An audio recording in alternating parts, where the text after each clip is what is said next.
ایک عورت آئی، ایک لڑکی آئی، یا رسول اللہ میری شادی ہونے لگی، میرے خامند کا کیا حق ہے میرے اوپر؟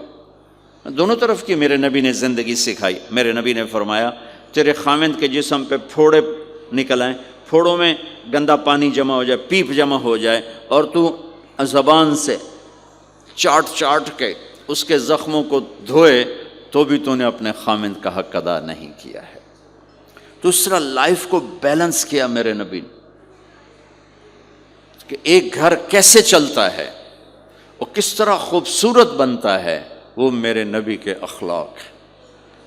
آپ سب سے ایک بات کرتا ہوں، برداشت کرنا سیکھ لیں، زندگی خوبصورت ہو جائے۔ صرف سارے اخلاق کو میں جمع کروں ایک لفظ میں، برداشت، اور اس کو شریعت میں صبر۔ صبر کرنا سیکھ لیں، زندگی خوبصورت ہو جائے گی۔ بچیاں ساس کی شکایت کر رہی ہوتی ہیں، کبھی خامند کی شکایت کر رہی ہوتی ہیں، کبھی اولاد ماں باپ کی شکایت کر رہی ہوتی ہے، کبھی اولاد ماں باپ کی شکایت کر رہے ہوتے ہیں۔ شکایتوں سے جہان بھرا پڑا ہے۔ آپ شکایتوں کو دفن کر کے ہونٹ سی لیں، صبر، آہ نہ کر لبوں کو سی، عشق ہے دل لگی نہیں، سینے پہ تیر کھائے جا، آگے قدم بڑھائے جا، یعنی زبان حال سے کہہ دے کہ ہاں ستائے جا۔ جو ستاتا ہے چپ ہو جاؤ، جو ستاتا ہے چپ ہو جاؤ۔ اللہ کی قسم آپ ایسی طاقت بنو گے کہ پہاڑ بھی راستہ دیں گے۔ سب سے مشکل رشتہ خامند اور بیوی ہے۔ سینکڑوں آیات اس کے لیے اللہ نے اتاری، ماں باپ کے لیے چند آیات، اولاد کے لیے چند آیات، بہن بھائیوں کے لیے چند آیات ہے، خامند اور بیوی کے لیے قرآن پڑا ہے، پوری سورت اتاری ہے اور سینکڑوں آیات اتاری۔ چونکہ ایک اس رشتے کی اہمیت، ایک اس کی نزاکت اور کمزوری کہ کوئی رشتہ ٹوٹتا نہیں سوائے خامد اور بیوی کے۔ میں ماں کا بیٹا ہوں، باپ کا بیٹا ہوں، اچھا ہوں یا برا ہوں، انہی کا ہوں۔ میرا نسب میری نافرمانی سے بدل نہیں سکتا۔ میں اللہ بخش کا بیٹا ہوں، میرا یہ نسب بدل نہیں سکتا، اچھا ہوں یا برا ہوں، اللہ ان کی قبر روشن کرے۔ خامد اور بیوی کا رشتہ ایک بول پہ ٹوٹ جاتا ہے، ایک بول پہ ٹوٹ جاتا ہے۔ اس لیے اس کو بچانے کے لیے آیات آیات آیات، اور میرے نبی کی شادیاں کہ کس طرح ایک گھر کو لے کے چلتے ہیں، کس طرح ہر مزاج کی عورت کے ساتھ سلوک کرتے ہیں۔ جہاد کا سفر، کاروباری سفر نہیں، میرے نبی کا، اور چلنے لگے، اعلان ہوا کوچ کرو، سب نے سواریاں کس لیں، سامان کس لیا، یوں چلنے کا حکم ہو رہا ہے۔ اور حضرت عائشہ رضی اللہ نے اپنا یوں دیکھا، اونٹنی پہ بیٹھ گئی تھیں، ہار کوئی نہیں۔ یا رسول اللہ میرا تو ہار کوئی نہیں، میرا ہار گم ہو گیا ہے، میرا ہار تلاش کریں، ہم پھر چلیں گے۔ تو میرے نبی کہتے تو وڈی آئی نواب زادی، میں جہاد تے بہ جانا، تینوں ہار دی پائے گی، چل اگو لگ۔ میرے نبی نے کہا چلو بھائی عائشہ کا ہار تلاش کرو۔ اللہ کی قسم میں جب یہ واقعات پڑھتا ہوں یا سناتا ہوں، میں خود حیرت میں ڈوبا ہوتا ہوں کہ کیا کر دیا میرے نبی نے۔ جہاد کا سفر، اور میرے نبی کا ہار تلاش کرو بھائی، اب سارے ہار تلاش کر رہے ہیں۔ اس دن چھپ گیا اور ہار کی تلاش تو بند ہو گئی اور سفر بھی بند، چونکہ اندھیرے میں کہاں جائیں گے۔ اور آپ کے ماتھے پہ شکن، عائشہ تیری وجہ سے ساری مصیبت ہے، اللہ دے بندی تو ہار دے مگر پہ گئی، کیڑی گل ہے ہار دی، ایک لفظ نہیں فرمایا۔ سارے قافلے نے قیام کیا، عشاء تک تو پانی تھا، وضو کا پانی ختم ہو گیا، عشاء مغرب عشاء پڑی اکٹھی تو پانی ختم ہو گیا۔ اب پانی ختم ہو گیا تو فجر کی نماز آ رہی ہے، پانی کوئی نہیں ہے، تو سارے صحابہ نے ابو بکر پہ چڑھائی کی، ویکھے تیری دھی دے مگر ساڑے نال کی بنی، ہن اسی نماز کی میں پڑھنی ہے، پانی تو ہے نہیں تو وضو کی میں کرنا ہے۔ اب ابو بکر کو غصہ چڑھا، اس ایک دم، وہ تو باپ تھے، وہ گھس گئے خیمے میں۔ آگے دیکھا تو اللہ کے نبی اما عائشہ کی گود میں سر رکھ کے سوئے ہوئے تھے، اور اماں جی ایسے بیٹھی تھی، آپ کو سارا دیکھ رہی ہوں۔ اب بولیں تو خطرہ ہے آنکھ کھل جائے گی، اور غصہ بھی چڑھا ہوا ہے، باپ بھی ہیں، تو اب مجھے دیکھو کیا کر رہے تھے۔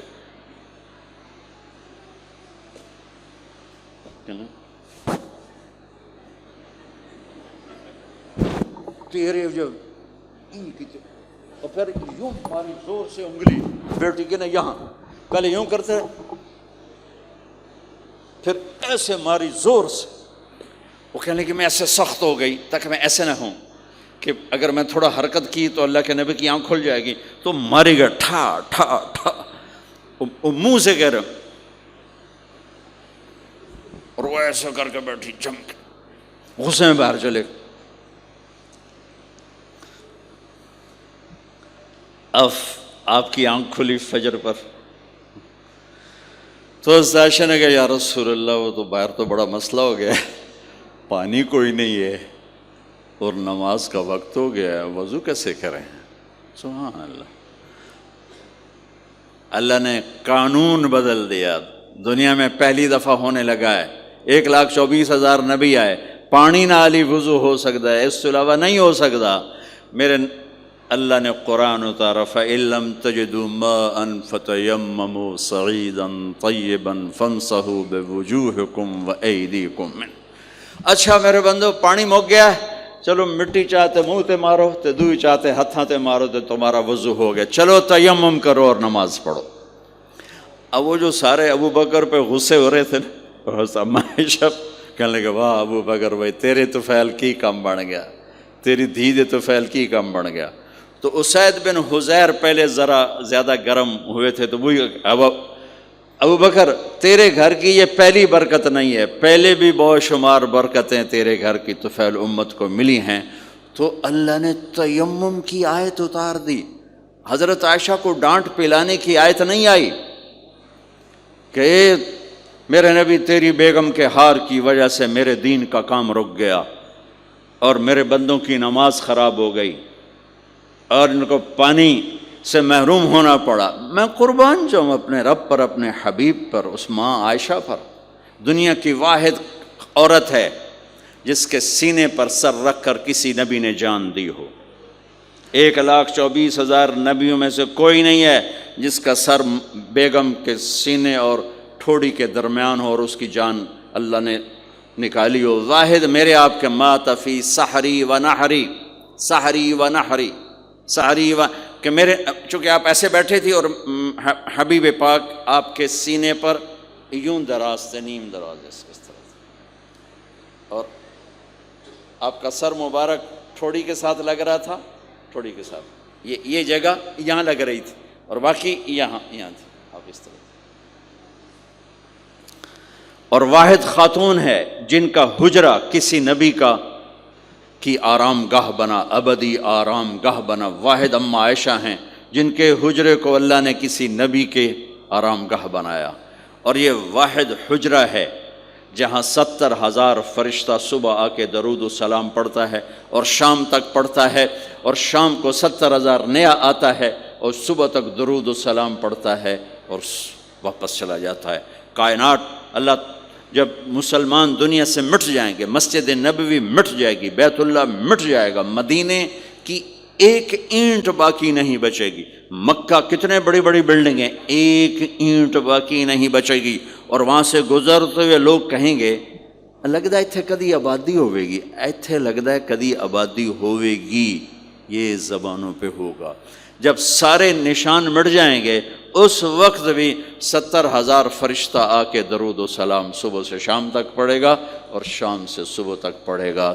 یہ واحد میں خاتون ہیں عائشہ بنت ابی بکر جن کو اللہ نے یہ عزت بخشی. اور یہ واحد خاتون ہیں جب ان کے اوپر تہمت لگی، حضرت یوسف علیہ السلام پہ تہمت لگی تو بچے نے گواہی دی، حضرت مریم پہ تہمت لگی بیٹے نے گواہی دی، اور اما عائشہ پہ تہمت لگی تو اللہ نے گواہی دی کہ میں گواہ ہوں. اللہ گواہ بن کے آئے ہیں. تو اللہ نے کہا تیمم کرو بھائی. سارے خوش ہو گئے، سارے خوش ہو گئے. تو حضرت عائشہ نے کہا یا رسول اللہ اب میرا ہار چھوڑ دیں، اب چلیں. تب آپ نے کہا چلو بھائی کوچ کرو. اس سے زیادہ کوئی دلداری کا واقعہ پیش کر سکتا ہے؟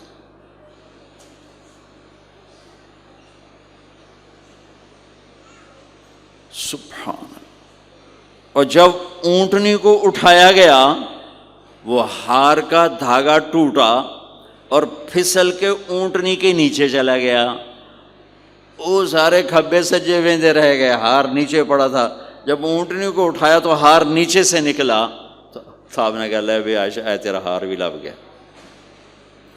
یہ دلداری ہے میرے نبی کی، یہ ہمیں سکھایا۔ کہیں عورتوں کی بدتمیزی بھی انتہا کو پہنچی ہوتی ہے اور وہ اپنے گھر اجاڑ دیتی ہیں اپنی زبان کی شدت کی وجہ سے، اپنی بد اخلاقی کی وجہ سے، لیکن کوئی زیادہ معاملہ مردوں کی طرف سے خراب ہوتا ہے تو شریعت نے بھی اس کو زیادہ بیان کیا اور میرے نبی نے بھی اس کو اجاگر کیا۔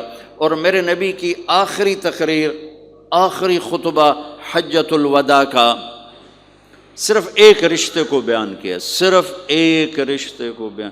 ہم کتنے رشتوں میں جکڑے ہوئے ہیں، ماں باپ، بہن بھائی، چاچا تایا، خالہ خالو، دادا دادی، نانا نانی، ساس بہو، کتنے ہم رشتوں میں جکڑے ہوئے ہیں۔ میرے نبی نے صرف ایک رشتے کا حق بیان کیا، استوصوا بالنساء خیرا، میں تمہیں تمہاری بیویوں کے بارے میں وصیت کر رہا ہوں، ان کے ساتھ اچھا سلوک کرنا۔ صرف ایک رشتے کو بیان فرمایا۔